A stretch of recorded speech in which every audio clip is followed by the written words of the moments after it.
When the president of Azerbaijan pardoned an axe murderer convicted of killing an Armenian army officer, it was met with unease across the border. But a month later, when Ramil Safarov returned to Azerbaijan to a hero's welcome, long-standing tension between the two countries has flared anew.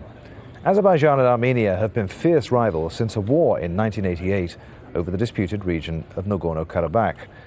The region's parliament had voted to join Armenia, and Armenia-backed separatists took control of Nagorno Karabakh from Azerbaijan.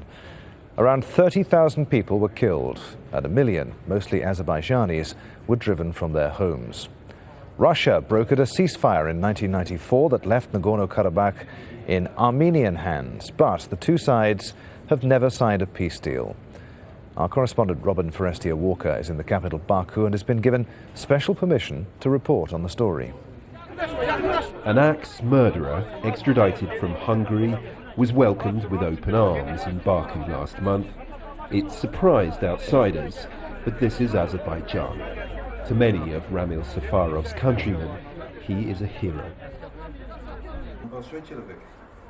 For Sahib Safarov, his son is a victim. His family are refugees from the war over Nagorno Karabakh. Hundreds of thousands fled swathes of Azerbaijani territory seized by the Armenians. Since 1994's ceasefire, no peace deal has ever been reached. Ramil, Sahib claims, saw unspeakable violence. These were the scenes he saw: a headless corpse, a heart ripped from one of our female relatives and shown to his face, and then pushed onto his chest.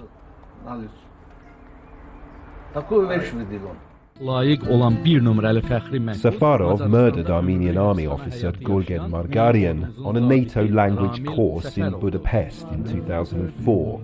He was sentenced to life in prison. Claims his victim taunted him were no defense. One alleged insult, that Margarian cursed the Azerbaijani flag, was never proven, but it's still considered the gravest of offences in today's Azerbaijan.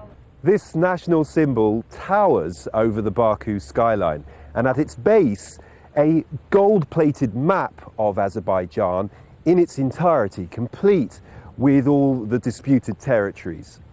The government and the media help to foster this nationalism, as well as a deep sense of injustice over the Nagorno-Karabakh conflict. And Ramil Safarov's treatment has to be understood in this context. Officials argue Safarov's release is no worse than past Armenian political gestures. There were several cases when the terrorists in Armenia were heroized. I mean, they made heroes of the terrorists and even have put the monuments for them. There are monuments for the terrorists, the people who killed the kids and the women.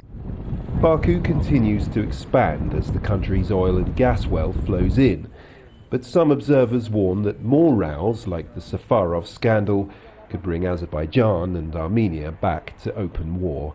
In this climate, few here are prepared to say that two wrongs don't make a right.